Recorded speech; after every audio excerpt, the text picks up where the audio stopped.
As the movie opens, we're introduced to a man who calls himself Hikikomori. Hikikomoris are extreme introverts who have self-isolated from the rest of the world, and they rarely leave their homes, if at all, and create their own little world inside their homes. The scene opens with Hikikomori sitting on the toilet, playing with the toilet roll, and he explains to us that he spends hours in the toilet, and he even sleeps while on the toilet.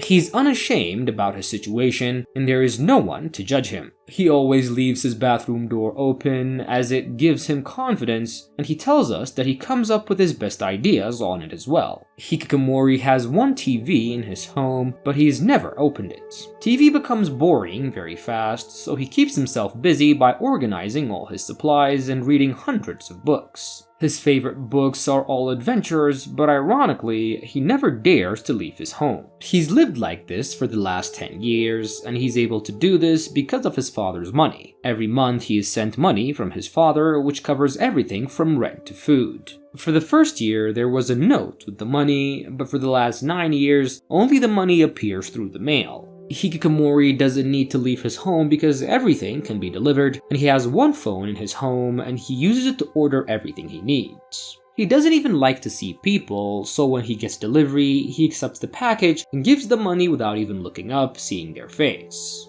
Before he became like this, Hikikomori had a normal life. He also had a normal job, but Hikikomori hated everything about it, and he hated contact with people, he hated the traffic, and the long work hours. He also hated the heat, and he'd been able to avoid the sun touching his skin for the last 10 years. But he does like to watch the sunlight, and one of his favorite activities is actually watching the sun that comes through his window until it disappears. Hikikomori keeps time, but it seems quite redundant, with all his days and nights blending together, and he counts the seconds with the watch on his wall to pass time, and then goes to his toilet to sleep. He tells us that he has his best dream on it, so he had never used his bed in years. About a year later, we see his life hasn't changed a bit. His routines are the same, including his pizza time, and he always orders pizza on Saturdays and then saves the boxes and stacks them perfectly to create a wall. And on this day, it was Saturday and his doorbell rings. When he opens the door, he hears a woman's voice. Today's delivery person is apparently a woman, which is different from usual. He takes the pizza without looking at her, but as he gives her the money, he accidentally looks at her thighs. Hikikomori then looks up for the first time in 11 years, but at that moment, a minor earthquake erupts, causing his house to fully shake, and the earthquake stops after a few seconds, but the delivery girl faints and falls into his house. Hikikomori was shocked and didn't know what to do, and he tries to talk to her, but she doesn't respond, so he tries different methods like spraying her with water to wake her up, but that doesn't work either. He then leaves her for a few minutes as he decides to just ignore her, but he couldn't feel safe, so he decides to wake her up for one last time. He gets closer to her and notices tattoos on her arms, and her tattoos were like buttons and they had all different functions. They were buttons for love, fear, sadness, hysteria, and a headache. And Hikikomori then sees a tattoo for a power button on her thigh. He hesitantly presses it, and then the girl immediately wakes up.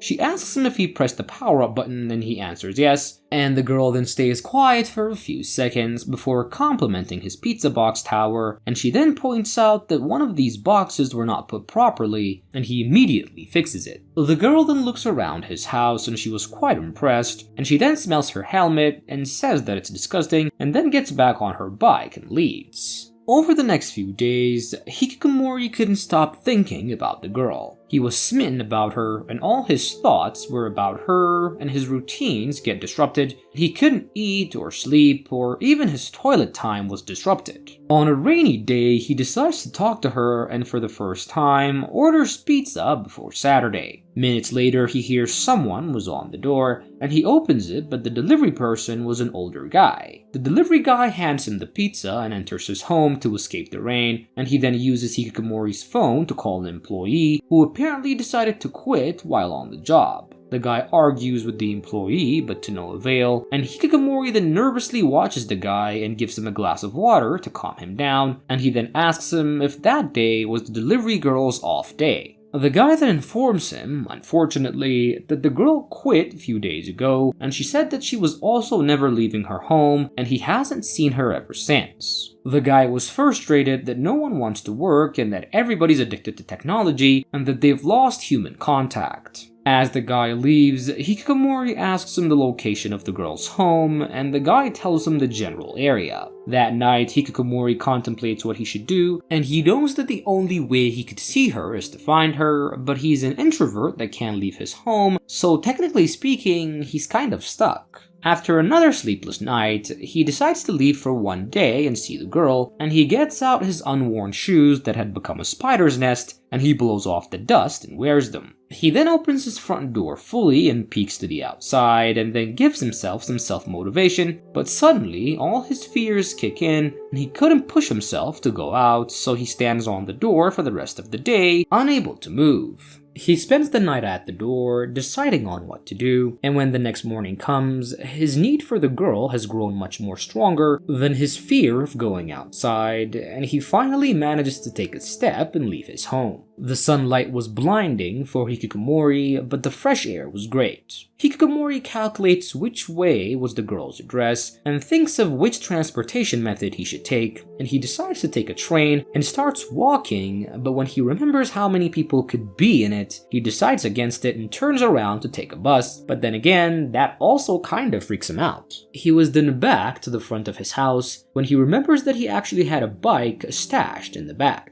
He then goes and grabs his bike, but it didn't work as it was fully rusted and covered with plants. With no choice, Hikikomori decides to go on foot, and he then starts to run, and he runs through his neighborhood, and he notices that there's also nobody else, and the area is clear, and there's also no traffic. He then gets to the main road, and there was nobody else there too, and it's all just empty. And here he realizes that what he feared most didn't really exist. I mean, what happened to all the people that he wondered about? Here we see cars all rusty and plants growing on them as they haven't been driven in years. Hikikomori then finds the only moving thing, which is a robot carrying a pizza, and the robot then turns and smiles before continuing his journey. And it is here that Hikikomori realizes that everyone has become like him. In this world, technology has become so advanced that human beings are no longer needed for the world to function. Human contact had also been replaced with technology, and humans have become house pets, and they never dare to leave their comfortable houses. There are some humans still roaming around, like the delivery guy, but most people have become complacent and given up. Robots have taken all the jobs, and they feed and entertain humans. Hikikomori reaches the delivery girl's neighborhood, and he starts looking through the windows of people to find her. As he walks through the neighborhood, he starts noticing how people spend their lives. Some of them are exactly like him, living life with an exact routine and keeping everything perfect, but he also sees people that are new, still trying to find entertainment through TV. He then sees a woman that had been living isolated for the last 15 years, and he sees nothing in her eyes as she doesn't experience neither joy nor sadness, and everything in her life is just so dull. And this was a good peek into the life that he will be living in a few years, and it kind of scares him. He then continues down the road and sees the delivery girl adding another tattoo on her arm,